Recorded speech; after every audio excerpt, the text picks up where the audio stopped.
एह मेरे अल्लाह, हम मज़लूम लड़कियां हैं और बहुत थक चुकी हैं।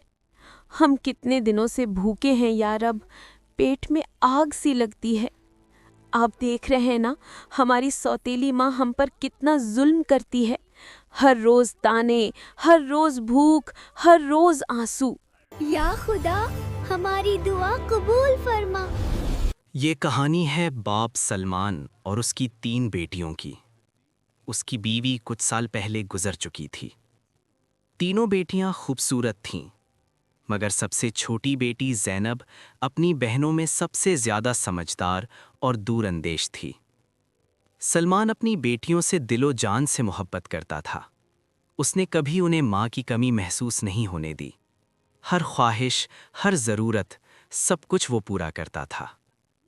बेटियां बड़ी हो चुकी थीं और अपने बाप की खिदमत करते हुए खुद से खाना बनाती थीं। जब सलमान काम पर जाता, बेटियां प्यार से खाना तैयार करके साथ दे देतीं। उसी गांव में एक बेवा औरत रहती थी जिसकी एक बेटी थी। उस औरत की आदत थी कि हर घर से कुछ ना कुछ मांगने चली जाती। जब सलमान की बेटियां खाना बनातीं, वो औरत अक्सर उसी वक्त उनके घर आग मांगने आ जाती। लेकिन ज़ैनब को उस औरत पर बिल्कुल भरोसा नहीं था। ये औरत हमारे घर क्यों बार बार आती है? मुझे इसकी नीयत ठीक नहीं लगती। बड़ी बहनों ने समझाया, ज़ैनब, ये बेवा है, गरीब है, आग ले जाती है तो क्या फ़र्क पड़ता है? ज़ैनब चुप हो जाती, लेकिन कहती, देख लेना, एक दिन ये औरत हमारी मुसीबत बन जाएगी। और वो सही थी। वो औरत रोज़ आग लेने आती और जब मौका मिलता सलमान के खाने में राख मिला देती। जब सलमान ने खाने में खराबी महसूस की, उसने सोचा शायद बेटियां छोटी हैं, गलती हो जाती होगी। वो उन्हें डांट नहीं सकता था, वो उनसे बहुत प्यार करता था। एक दिन उसने खुद नज़र रखने का फैसला किया।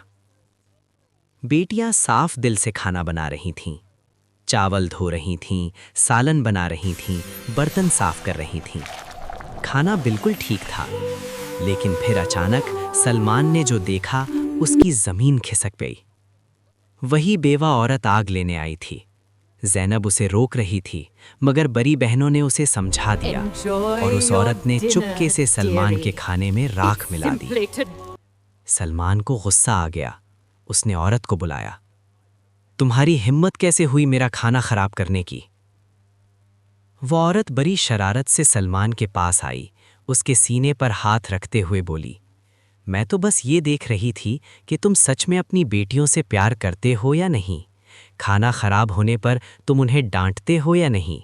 लेकिन तुम तो बहुत अच्छे इंसान निकले। मुझे अब यकीन हो गया है कि तुम अपनी बेटियों से बहुत मोहब्बत करते हो। सलमान, जो अकेला था और तन्हाई में था, उस खूबसूरत औरत की बातों में आ गया। कुछ ही दिनों में उसने अपनी बेटियों की इजाज़त के बगैर उस बेवा से शादी कर ली। और फिर जुल्म की असली सूरत सामने आई। शादी के बाद वो औरत सलमान की तीनों बेटियों से सख्त नफ़रत करने लगी। वो चाहती थी कि बेटियां घर से निकल जाएं, ताकि वो और उसकी बेटी ऐश की ज़िंदगी जी सकें। उसकी अपनी बेटी कीमती कपड़े पहनकर घूमती रहती, जबकि सलमान की बेटियां घर का सारा काम करने पर मजबूर कर दी गईं। उन्हें ठीक से खाना भी नहीं मिलता था। तीनों बहनें हर वक्त दुखी रहने लगीं। एक दिन ज़ैनब ने अपनी बहनों से कहा, चलो कहीं बाहर चलते हैं, दिमाग फ्रेश हो जाएगा। चलते चलते वो जंगल में जा पहुंची और एक घने दरख्त के नीचे बैठकर अपनी माँ को याद करते हुए रोने लगीं। तभी वहां से एक अल्लाह वाले बुजुर्ग गुजरे। उन्होंने ज़ैनब को रोते देखा। बेटियों, तुम यहाँ रोज आती हो, तुम्हें क्या दुख है? ज़ैनब ने रोते हुए सारा वाकया सुना दिया। बुजुर्ग को दुख हुआ। बेटी, यहाँ से थोड़ी दूरी पर मेरी झोपड़ी है। उसके बाहर एक अनार का दरख्त लगा है, जिस पर पक्के अनार लगे हैं। जाओ, जितने मर्जी अनार तोड़कर खा लो। तीनों लड़कियां खुशी से उस झोपड़ी के पास पहुंची। दरख्त पर खूबसूरत रसीले अनार लगे थे। उन्होंने एक एक अनार तोड़ा और मजे से खाया। पेट भर गया तो उन्होंने बुजुर्ग का शुक्रिया अदा किया और घर वापस आ गईं। इसके बाद जब सौतेली माँ उन्हें खाना नहीं देती, वो रोज जंगल जाती और अनार खाकर अपना पेट भर लेती। सौतेली माँ हैरान थी, मैं इन्हें खाना नहीं देती, इतना काम करवाती हूँ, फिर भी इनके चेहरे पर चमक है, इनकी खूबसूरती बढ़ती जा रही है और मेरी बेटी उनके आगे बदसूरत लगती है। उसने अपनी बेटी को उनका पीछा करने भेजा। जब तीनों लड़कियां अनार खा रही थीं, ज़ैनब ने अपनी सौतेली बहन को देख लिया। ये लड़की हमारा पीछा कर रही है, अगर इसने सब कुछ अपनी माँ को बता दिया तो हमारी परेशानी बढ़ जाएगी। लेकिन बड़ी बहनों ने कहा, ज़ैनब तुम्हारा मसला क्या है? हमारी सौतेली माँ तंग करती है, लेकिन इसमें इस बेचारी का क्या कसूर? तीनों ने अपनी सौतेली बहन को पास बिठाया और एक अनार दिया, लेकिन उस लड़की ने अनार नहीं खाया। वो जल्दी से अपनी माँ के पास पहुंची और सब कुछ बता दिया। सौतेली माँ को बहुत गुस्सा आया, मैं इन लड़कियों को अनार खाने से कैसे रोकूं? शाम को जब सलमान घर आया, उसने अपनी बीवी को परेशान देखा। तुम्हें क्या परेशानी है? मेरे सर में बहुत तेज दर्द है और ये किसी दवा से ठीक नहीं होगा। जंगल में एक अनार का दरख्त है, अगर तुम उस दरख्त को जड़ से कटवा दो और उसकी जड़ें उबालकर मेरे माथे पर लगाओ तो मेरा सर दर्द ठीक हो सकता है। सलमान ने कुछ आदमियों को पैसे देकर कहा, जंगल में एक अनार का दरख्त है, उसे जड़ से उखाड़ फेंको और जड़ें मेरे पास ले आओ। कुछ ही घंटों में दरख्त जड़ से उखाड़ दिया गया। अगले दिन जब तीनों बहनें जंगल गईं तो उन्होंने देखा कि अनार का दरख्त गायब था। ये देखकर वो बहुत परेशान हो गईं और वहां बैठकर रोने लगीं। अल्लाह वाले बुजुर्ग अपनी झोपड़ी से बाहर आए। इसमें रोने की क्या बात है, अल्लाह तुम्हें इससे भी बेहतर कुछ देगा। फिर बुजुर्ग ने अपनी उंगली से ज़मीन की तरफ इशारा किया और वहां एक छोटी सी नदी बन गई जिसमें पानी की जगह दूध बह रहा था। उन्होंने लड़कियों को एक मिट्टी का प्याला दिया, जितना मर्जी दूध पियो। लड़कियां बहुत खुश हुईं, मिट्टी के प्याले में दूध भरकर पीने लगीं और फिर घर वापस आ गईं। उनका रोज़ का ये मामूल हो गया। उनकी सौतेली माँ उनकी सेहत देखकर हैरान थी। मैंने तो अनार का दरख्त मिटा दिया था, फिर भी इनकी सेहत पर कोई असर नहीं पड़ा। आखिर ये क्या खा रही हैं? उसने अपनी बेटी को फिर से पीछा करने भेजा। जब तीनों दूध पी रही थीं, ज़ैनब ने पीछे मुड़कर देखा। देखो, ये लड़की फिर हमारा पीछा कर रही है। अगर इसने तालाब देख लिया तो घर में हंगामा खड़ा हो जाएगा। लेकिन बड़ी बहनों ने डांटा, तुम्हारा आखिर मसला क्या है? हमारी सौतेली माँ जुल्म करती है, लेकिन इसमें इस बेचारी का क्या कसूर? तीनों ने अपनी सौतेली बहन को नदी के पास बिठाया और प्याले में दूध भर कर दिया। लड़की ने दूध पिया और जल्दी से अपनी माँ के पास पहुंचकर सब कुछ बता दिया। सौतेली माँ को गुस्सा आ गया। उसने गांव के आदमियों को बुलाया, तुम जितने पैसे चाहो मैं दूंगी, लेकिन तुम्हें जंगल में जाना होगा। वहां एक बुजुर्ग की झोपड़ी और तालाब है। झोपड़ी खत्म कर दो और तालाब में मिट्टी डाल दो। कुछ ही देर में सब कुछ खत्म कर दिया गया।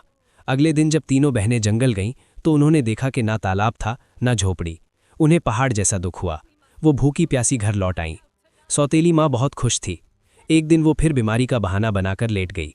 शाम को जब सलमान घर आया तो उसने अपनी बीवी को प्यार से कहा, चाहे मेरा सब कुछ बिक जाए लेकिन मैं तुम्हें कुछ नहीं होने दूंगा। लेकिन उसकी बीवी कुछ और ही चालाकी चल रही थी। मेरी जिंदगी बचाने के लिए बस एक छोटा सा काम करो। अपनी तीनों बेटियों का खून निकालकर मेरे हाथों और पैरों पर मल दो, तभी मैं ठीक हो सकती हूँ। सलमान की आंखों में आंसू आ गए। वो अपनी बेटियों से बेहद मोहब्बत करता था।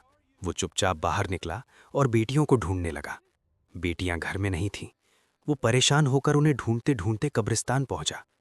वहां उसने देखा कि उसकी तीनों बेटियां अपनी मां की कब्र के पास बैठकर रो रही हैं।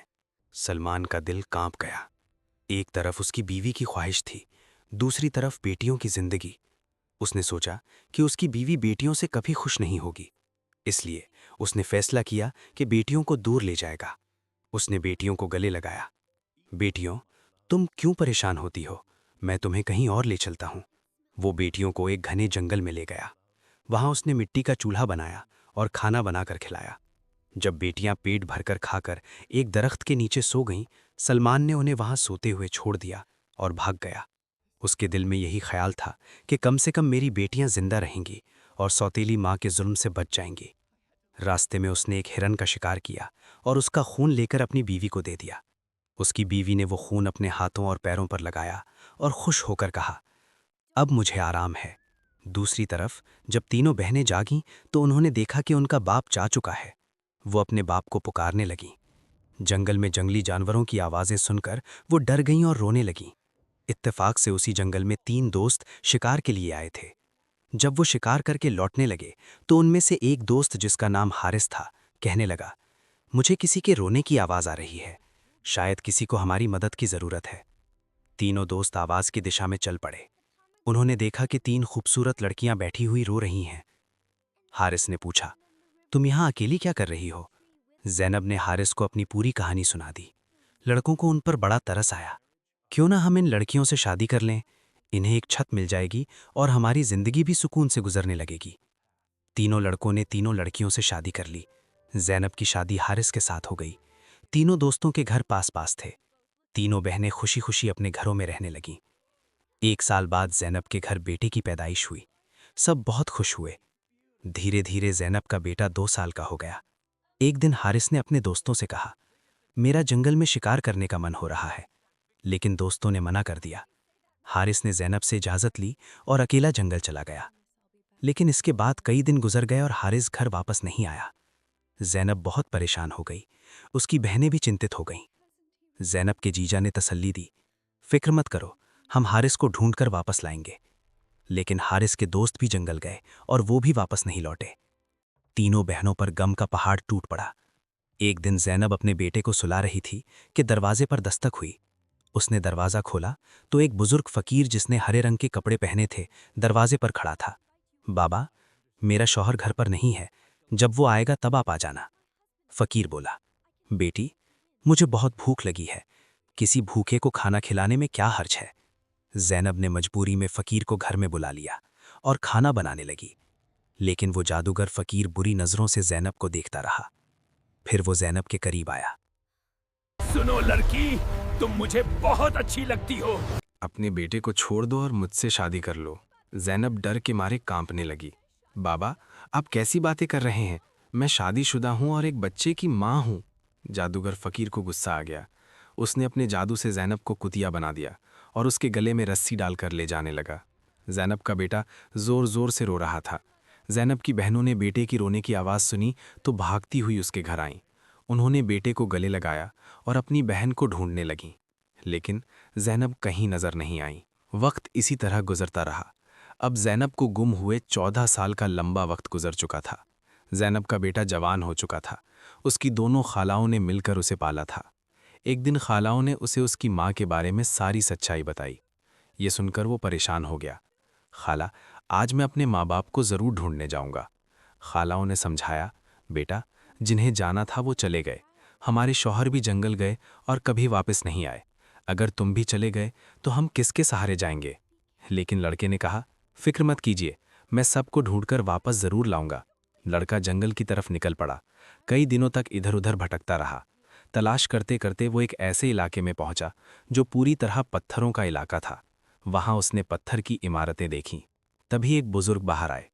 बेटा, तुम यहाँ नए लगते हो, तुम्हें इस खतरनाक इलाके में आने की क्या ज़रूरत थी? बाबा जी, मैं अपने माँ बाप और ताया जी को ढूंढने आया हूँ। मेरी माँ को एक जादूगर ने कुतिया बनाकर ले गया था। अल्लाह वाले बुजुर्ग बोले, बेटा, ये इलाका एक बहुत ताकतवर जादूगर का है।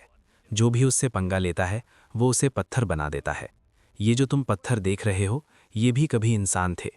कुछ साल पहले यहाँ एक नौजवान आया था। उसके पीछे 2 और आए। जादूगर ने उन्हें पेड़ और पत्थर में बदल दिया और उसने एक नेक लड़की को 12 साल से कैद करके रखा है। वो उस लड़की से शादी करना चाहता है, लेकिन वो मान नहीं रही। लड़का सोचने लगा, यकीनन ये लड़की मेरी माँ है और ये लोग मेरे परिवार के लोग हैं। लड़के ने बुजुर्ग को अपनी कहानी बताई। बाबा जी, आप मेरी मदद करें, इन लाचार लोगों को बचाने का तरीका बताएं। बुजुर्ग मुस्कुराए, बेटा, अल्लाह हमेशा नेक दिल वालों की मदद करता है, तुम्हें हिम्मत नहीं हारनी चाहिए। बुजुर्ग ने लड़के से वादा किया, मैं तुम्हारा साथ ज़रूर दूंगा। बुजुर्ग ने गांव वालों को बताया, ये मेरा पोता है। जब जादूगर को शक हुआ कि गांव में कोई नया लड़का आया है, वो तुरंत बुजुर्ग के पास पहुंचा। ये कौन है? ये मेरा पोता है। जादूगर ने लड़के को देखकर कहा, तुम बहुत समझदार लगते हो। कल तुम मेरा एक काम करोगे। मैं तुम्हें एक इमारत में भेजूंगा जहां एक लड़की को मेरा पैगाम देना है। लड़का समझ गया कि वो अपनी माँ से मिलने जा रहा है। वो बहुत खुश हुआ। जैनब की शादी के वक्त हारिस ने उसे एक अंगूठी दी थी जिस पर उसका नाम लिखा था। जैनब ने वो अंगूठी अपने बेटे को पहना दी थी। सालों बाद वो अंगूठी बढ़ाकर दोबारा बनाई गई और लड़के ने अब भी वही अंगूठी पहनी हुई थी। अल्लाह वाले बुजुर्ग ने कहा, अपनी अंगूठी को फूलों के गुलदस्ते में छुपा दो। जब तुम्हारी माँ इसे देखेगी तो वो तुरंत तुम्हें पहचान लेगी। जादूगर ने लड़के को गुलदस्ता देकर रोज़ाना जैनब के पास भेजना शुरू कर दिया। लड़के की कम उम्र 14 साल की वजह से जादूगर को शक नहीं हुआ। जैनब को एक कमरे में कैद करके रखा गया था। लड़का रोज़ाना गुलदस्ता लेकर जाता। एक दिन किस्मत ने साथ दिया। कमरे में जैनब के सिवाय कोई नहीं था। लड़के ने जल्दी से अंगूठी उतारी और फूलों के गुलदस्ते में छुपाकर जैनब के कदमों में रख दिया। जैसे ही गुलदस्ता जमीन पर रखा, अंगूठी की आवाज हुई। जैनब ने हैरानी से गुलदस्ता उठाया और अंगूठी को पहचान लिया। ये वही अंगूठी थी जो उसने सालों पहले अपने बेटे को पहनाई थी। जैनब की नज़रें फौरन लड़के की तरफ उठीं। दोनों की नज़रें मिलते ही हकीकत साफ हो गई। जैनब का बेटा अपनी मां को आज़ाद कराने का मंसूबा बनाने लगा। जैनब ने जादूगर से शादी की रजामंदी जताई और उसकी ताकत का राज मालूम किया। जादूगर ने बताया, मेरी जान एक तोते में है जो एक पिंजरे में बंद है और एक घने जंगल के दरख्त के नीचे सख्त पहरे में रखा गया है। जैनब ने ये राज अपने बेटे को बताया, लेकिन उसे खतरे से बचाने के लिए जाने से मना किया। फिर भी बेटे ने यकीन दिलाया कि वो कामयाब होकर लौटेगा। कई दिनों की मशक्कत के बाद वो जंगल में पहुंचा। एक मौका देखकर उसने तोते को पिंजरे से निकाल लिया और जादूगर की इमारत तक वापस ले आया। जादूगर उसे देखकर तोते की वापसी की भीख मांगने लगा। लड़के ने चालाकी से जादूगर से सभी कैदियों को आज़ाद करवा लिया। इसके बाद उसने तोते के पंख खींचे, जिससे जादूगर की ताकत खत्म हो गई। अंत में उसने तोते की गर्दन मरोड़ दी, जिससे जादूगर मर गया। लड़के ने अपनी माँ जैनब, पिता हारिस और बाकी सभी कैदियों को आज़ाद करवाया। सब अल्लाह वाले बुजुर्ग के पास पहुँचे। सब ने बुजुर्ग का शुक्रिया अदा किया और घर लौट आए।